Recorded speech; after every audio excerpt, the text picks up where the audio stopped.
Hey there, patrons. How you doing? It's your boy Jonathan Macri with you for another bonus episode of the Knicks Film School Podcast. I'm laughing because Andrew Claudio just made fun of me, and I'm not completely sure he's wrong. I was going to say, was it justifiably made fun of you? Yes, probably. No, not probably. Certainly. So So for those who may be under a rock, we're in the midst of the NBA playoffs, in which there are certainly 6 good series going on. And then Philadelphia and Brooklyn have devolved into, I guess, some sort of a WWE script that got rejected from like Monday Night Raw. And then whatever Boston is doing to Atlanta, which I suppose Atlanta can still get in that series. The series doesn't start until a home team loses a game, and a home team hasn't lost a game in that series. So, we'll see. But very exciting time. So, of course, what do I come on here and I tell Andrew? I said, I want to talk about the Wizards. I couldn't believe it, folks. I sat here like I was doing some wedding stuff this morning. During a Zoom call, I wrote down each series and was like, it's one thing from each series I'm interested in. I got something for you for Hawks, Celtics, if you want. I got something from there. Yeah, just one thing. It's just interesting. It's a great job by you. Yeah, just wanted to make sure. Like, I figured we'd be heavy playoffs for this.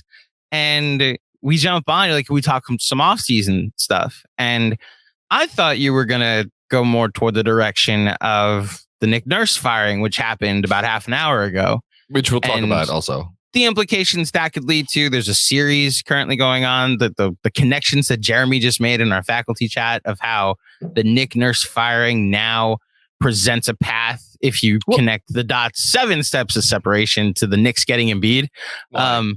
Which is like, again, it's a long dots, but Pepe Sylvia is out there. That's a Always Sunny in Philadelphia reference. Anyway, point being that I thought that's the direction we were going. And you were like, yeah, and the Wizards. And I just stared at you like, you want to talk about the Wizards, the 11th best team in the Eastern Conference? I'm fascinated. This is just me. No one else cares. So what are you fascinated by? I'm actually curious about that. Well, they fired their lead basketball decision maker this week, which is news. After they fired their lead basketball. Yes, they fired him. It was Tommy Shepard, and the owner came out with a statement immediately afterwards. Well, not immediately. In saying that they were firing him, saying the fact that we have not been able to make the playoffs the last 2 years has been very disappointing for me and our fans, which I found to be very interesting because you would think that the implication is that whoever gets hired to replace Tommy Shepard will be under the mandate to do what the owner says that he is disappointed that the previous GM could not do, which is to make the playoffs, which then has the next logical leap of, okay, well, then I guess they're not trading Bradley Beal. But I mean, you look at this situation and you look at the fact that they owe a pick to the Knicks. Mm-hmm. And if you just key in on that so it's only one pick. And again, this is real. I'm not going to spend too long on this, but it is fascinating to me because they're in the lottery this year. So they're going to keep their pick. And they're going to want to make that pick because they're going to, who knows, it might be a very high pick. Now, having this conversation now is probably a bit too early because if they go into the top 4 lottery, that could certainly change where they're thinking or at the very least in the top 1 or 2. And if it's not in the top 1 or 2, and if it's 3 or 4, it could give them a major trade asset with which to possibly upgrade the roster. So maybe there is a pivot here, but assuming that they do not jump all the way up in the lottery, and I think the Wizards' odds are not great. I want to say it's probably around 10% to get into the top 4, but I'll double check that right now. They have no cognizable path forward because if they have their pick that they're making this year, that means if they make it this year, they could trade that. Then their obligation to the Knicks goes to 2024. which means the absolute earliest that they could trade the next pick after that would be 2026, which means the most that they could trade in any package for a star player would be 2026, 2028, and 2030. That's 3 firsts. They could throw 2 swaps in there. Okay, that's something. The outgoing salary part of it gets difficult because their 2 theoretical high money pieces that they would be sending out are both free agents. So now you're talking about, well, okay, if we do some kind of a trade involving the picks, it's going to have to be a sign and trade, which is going to have to mean that Kyle Kuzma and or Kristaps Porzingis are going to have to agree to go to wherever they want to, send this player. And if they'd be acquiring a star back, it's potentially a team that is looking to rebuild, which maybe doesn't matter to those 2 guys as long as they get paid. Anyway, my point is that it's all well and good that the owner is going to sit there and say, I, wanted to make the playoffs and we didn't make the playoffs and that's all there is to it. I think it's a little, I don't know. I wonder if they are going to, if as he goes around and looks for another GM, there is maybe going to be a come to Jesus moment there. And I think Bradley Beal is an interesting enough name because he is someone that is not like, he's not a landscape changer, but like he'd be an interesting name out there for a lot of teams. He's still a very good basketball player. And I misspoke before. It's actually a 29% chance that the Wizards end up in the top 4 of the lottery. So that's pretty good, even though their odds of getting number 1 are only 6.7%, and their odds of getting the number 2 pick are probably about the same. But not, it's not crazy. Not nothing. Possible. Yeah. No, it's not. It's not enough. Yeah, 7% of getting number 2, and really the top 2 is where it's at in this draft. Those are the ones that are looked at as the franchise changers. So, like a 1 in 7, 1 in 8 chance for them to get one of those 2 guys. Anyway, that's all I wanted to say about Washington. I find it a fascinating situation. That's all. Look, as someone who also partakes in NBA content throughout the year and who talked to 2 different Wizards people when the Knicks played them this year. They seem kind of content. Now, this was before they fired Tommy Shepard and before the Bradley Beal comments on exit day. So this was different, but they seemed kind of content with like, run it back. We weren't healthy this year. Like Bradley Beal missed games, Porzingis missed games. And my thought as this was going on was like, this is part of the calculation of building your team around Bradley Beal and Kristaps Porzingis, that they're not going to play a lot of games. It's also ridiculous. Yes, but the build around is the same thing Chicago talked themselves into, that like we'll get into the play-in and we'll have a moment like Chicago did this year in Toronto, because that I think is the bigger thing about you just talking about lottery odds. You talk this whole conversation about Washington. They're interesting because we now go 1 through 10 now instead of 1 through 8, and otherwise this would just be another middling lottery team that, seems like they're in no man's land. That's and that's exactly my point. And like Chicago's GM, who's I guess not going to get fired, or Karnisovas, like he already came out and said it, like, we're not tanking, we're not rebuilding, we'll retool, we're gonna run it back. So the Wizards aren't the only team doing this, but like I don't know. Beal is an interesting name to me because if you look around the league and you look at the possibility of like who might be a team that could be interested in or talk themselves into making, a Bradley Beal, like there's not as many teams out there as you might expect, because he's not the sexy asset that he was. I don't even know how sexy he was 2 years ago, but like 2 years ago, it was like, oh, if team X or team Y gets Bradley Beal, like that vaults them to the top. Now it's like he's got this huge contract. And like, whereas maybe 2 years ago, a Memphis or someone like that could have talked themselves into a Beal trade. Now, is Memphis really giving up everything that it takes to pay Bradley Beal $200 million over the next 4 seasons or whatever the hell he's owed? That's why I find it interesting. And Memphis isn't the team. It's Philly or Miami. It's if you got an aged superstar that the window's now, that you're not caring about the contract, and Washington might want to get out from under it. Exactly. So this is going to lead into our next discussion, because like, okay, so if you're Philly, you have no picks to trade. So you giving up Tyrese Maxey to take on Bradley Beal? I don't know about that. If you're Miami and you're Pat Riley and you got one more bullet left in the holster there, not holster, chamber.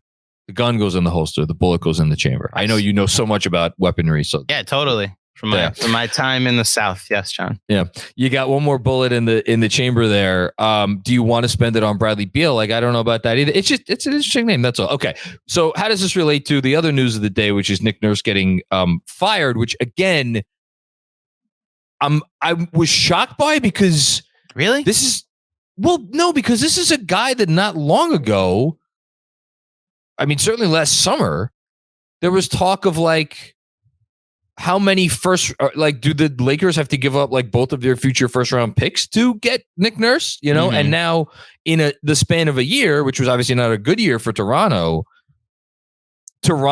has punted on the notion of getting assets to get Nick Nurse, and they fired him. And the only logical explanation I could think about for this is obviously, and this has already been kind of quasi reported this morning, Mark Stein saying it's been making the rounds in coaching circles that Nurse is was out. That's not the surprising part. So here's how I think this must have went. Nurse has let them know for a while, I'm out. I don't want to be here anymore, but you're going to have to fire me because I'm not going to quit. And they're like, fine. And they were waiting for Houston, who is the team that is rumored to now be after Nurse, Houston to pony up something to get Nurse under contract. And Houston probably flipped their noses at Toronto and said, we're not giving you shit. Keep them on your keep them on your staff. See what happens. We'll go in a different direction if we have to. And basically Toronto balked and decided that they don't want to risk losing out on their preferred candidate, rumored to be Ime Udoka, because Ime Udoka is going to be at the top of a lot of lists, and the longer they wait, the more higher chances that they may lose out on him. So I think all of these things played into the fact that he was fired, as opposed to some kind of a deal being worked out between Houston and Toronto. So him not being the coach anymore isn't surprising to you. Him being fired is surprising to you. Yeah, that was the surprising part. And now, so the trickle down effects. You know who was sitting courtside for Philly Brooklyn last night, right? No, I didn't. Who? Dame. Oh, that's interesting. Oh, wow. Yeah. Things you miss when you're watching hockey. There you go. So Nurse goes to Houston. I mean, again, things that have been out there for a while now. Harden follows him there. And they have all the money in the world, so they don't need to make a sign and trade with Philly. Philly is then left in a spot where they because if Harden just walks for nothing, even if you factor in improvement from Tyrese Maxey in year 4, that team's not good enough. And if they just lose Harden and they have they'll have the mid-level exception, and what are they going to be able to get with that? I don't know. At that point, you're like, we either need to make one final swing for the fences to try to keep Embiid happy, or maybe we trade Embiid this summer. And that's where Dame comes in for me, because I think Maxey plus Tobias Harris's salary, I don't know, but they don't have any picks. That's the thing. They have no picks to send out.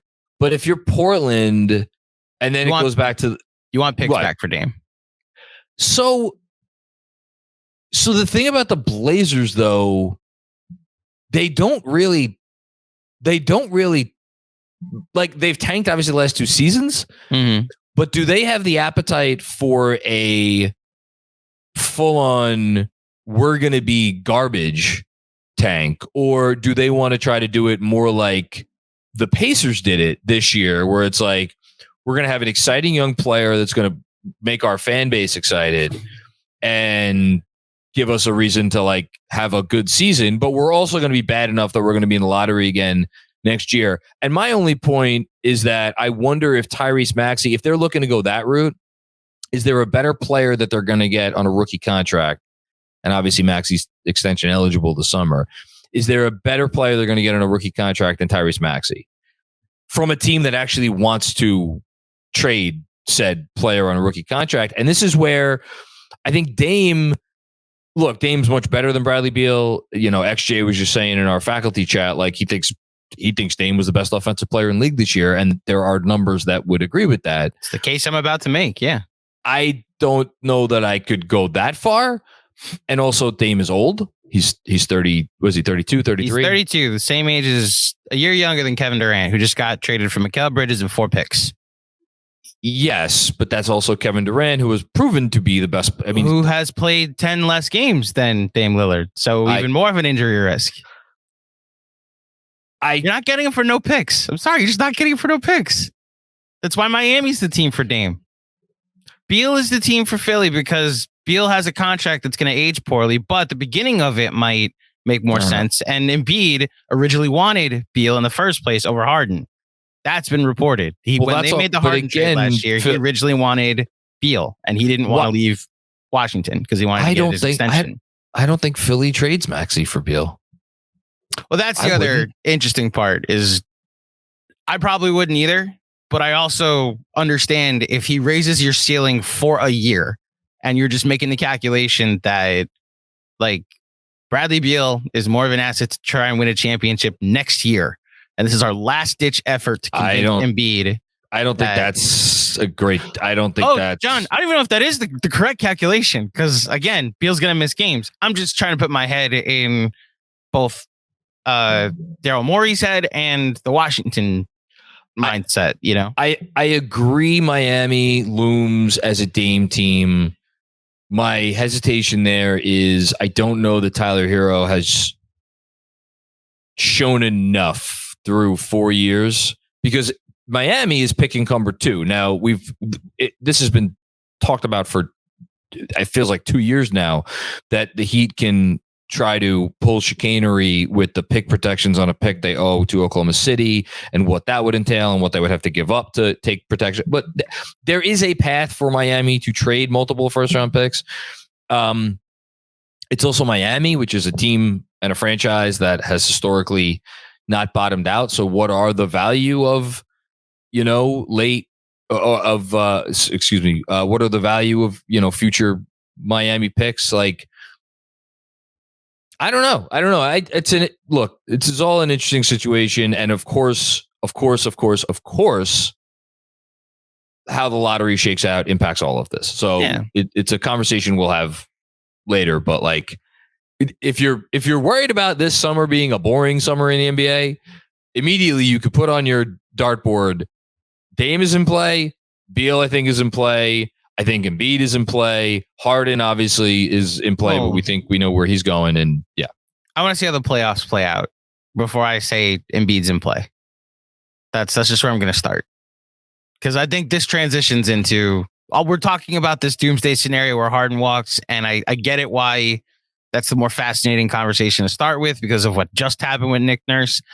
The Sixers have not lost a playoff game yet. Like I have to give them the respect that they are in current contention for an NBA title, which is significantly more interesting than, what happens when they're in trouble.